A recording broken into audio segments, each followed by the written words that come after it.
In this example, we're going to find the area of the surface. We have a hyperbolic paraboloid, z is equal to x squared minus y squared, that lies inside the cylinder. X squared plus y squared is equal to 4. So xy trace of the region in question, if we wanted to go that route, would be inside of a circle of radius 2. Now, first thing we'll need to do is parameterize the surface. We're actually going to try this two different ways. The first way that I'd like to do it is recognizing that z is simply a function of x and y, and use x and y as our two parameters.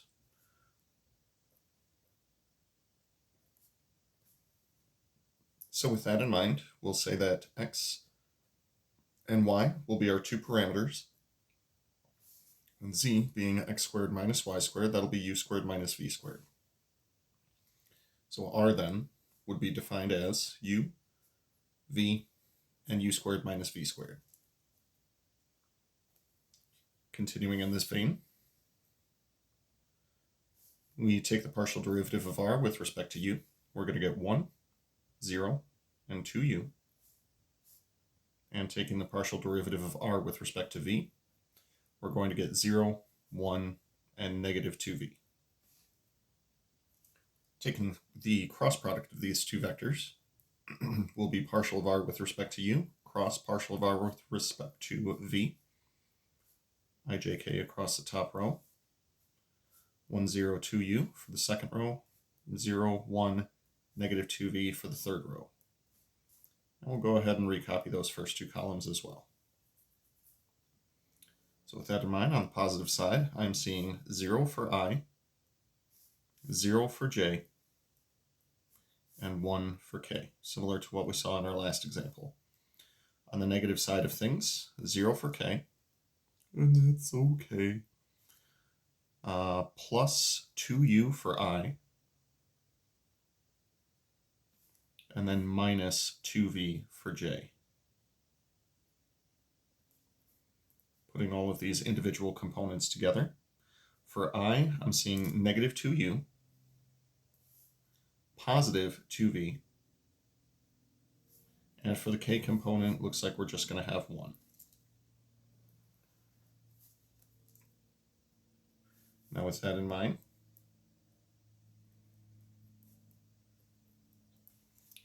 taking the cross product, or excuse me, the magnitude of this cross product is going to give us negative 2u, quantity squared, plus 2v, quantity squared, plus 1 squared, which will simplify into 4u squared plus 4v squared plus 1. So the total amount of surface area that we're going to see, the area of this surface, is going to be the double integral over the region D of this expression that we just got. 4u squared plus 4v squared plus 1 dA. Now the region D is the same as the region that we pointed out earlier, though. It's simply the interior of a circle centered at the origin of a radius 2. My guess is that a conversion into polar coordinates would probably be the way to go right after this. Now, suppose that alternately, instead of doing what we just did for this problem, we said, why don't we go ahead and convert it into polar coordinates right away, just to see what happens.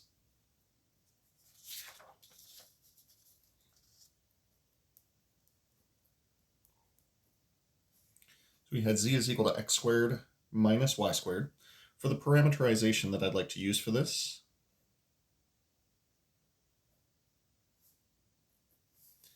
I'd like to convert into polar coordinates immediately. So we'll let u take on the role of what we would normally call r, and we'll let v take on the role of what we would normally call theta in a conversion into polar coordinates.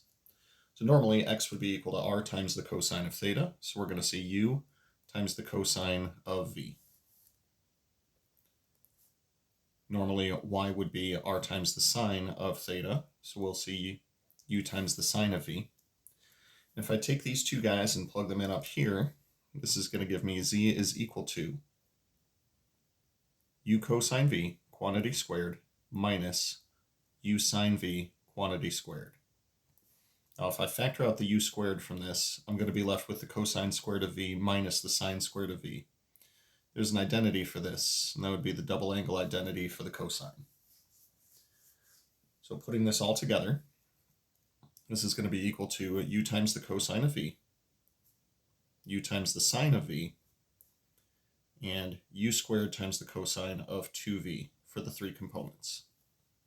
Now, with all of those things in mind, the region in question from the previous page would be that r goes from 0 to 2, so u goes from 0 to 2, and that v, which is, theta, that'll be one full rotation on the unit circle, so it'll go from 0 to 2 pi. Next, we'll need a couple of partial derivatives. So partial of r with respect to u.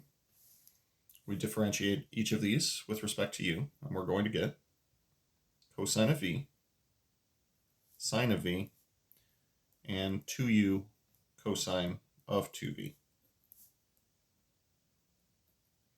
Then when we take the partial derivative with respect to v, we're going to get negative u times the sine of v, positive u times the cosine of v, and oh boy, negative 2 u squared times the sine of 2v. Just barely made it fit. All right. So for this cross product, we'll leave ourselves a little extra space here. This will be along the second line, cosine of v, sine of v, 2u cosine of 2v. What we're seeing here is slightly reminiscent of a Jacobian of a transformation. In fact, I would dare say the two are probably related to one another. Spoiler alert, they are. Let's go ahead and recopy those first two columns. See if we can't get ourselves a little slashy going on here.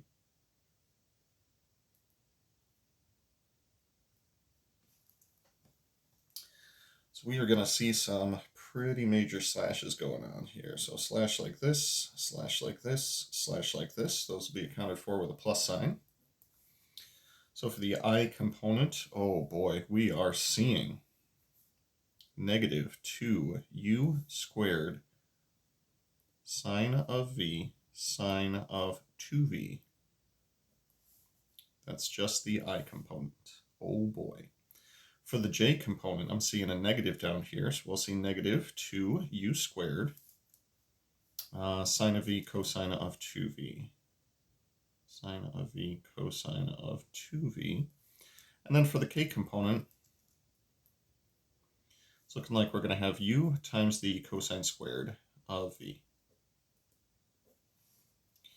And for the three slashes that will get going in the upward direction,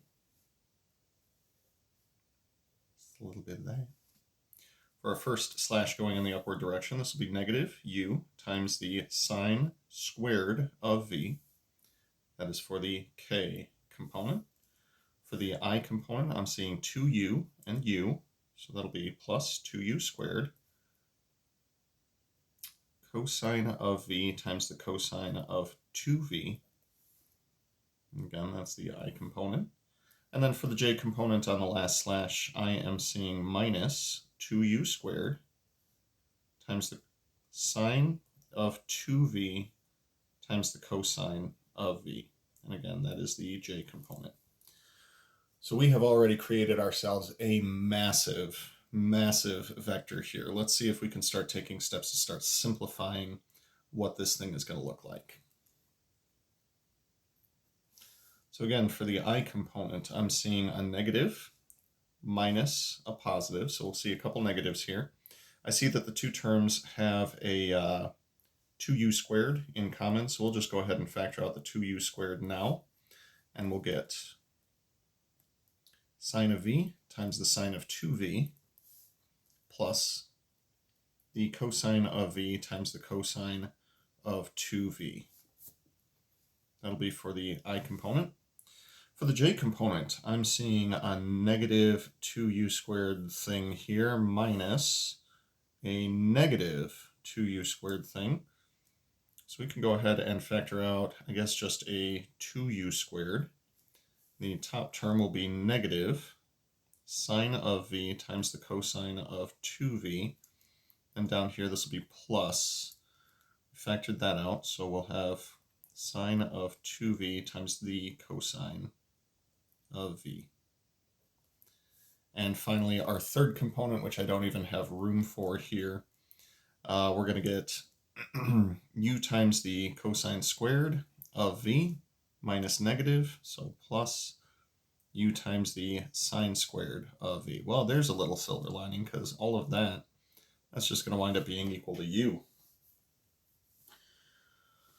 Wah wah wee wah. So I'm guessing that when we finally take a magnitude of all of this, we're going to see a whole bunch of stuff start canceling out here. At least my fingers and toes are crossed about it. Magnitude of this cross product. All right, you know what? I just got tired of doing this problem. Here's what you're going to get. Oh, sorry, it's not R. It's U. Here's how I know that it's going to be that. If we go ahead and flip back to the other page, if we do a conversion to polar with this and say let u be equal to r times the cosine of theta and let v be equal to r times the sine of theta, then this whole thing is going to become the definite integral from 0 to 2 pi and the definite integral from 0 to 2 of the square root of 4u squared plus 4v squared is going to become 4r squared. Plus 1 stays plus 1.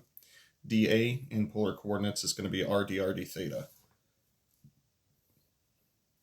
This is what I said that the other side is going to be. What this process does by using a different parameterization is it already accounts for what the Jacobian is. So looks like we have two different methods, and one of them is going to be a lot less, why don't we just say algebra and trigonometry intensive than the other one? Yeah, let's go with that.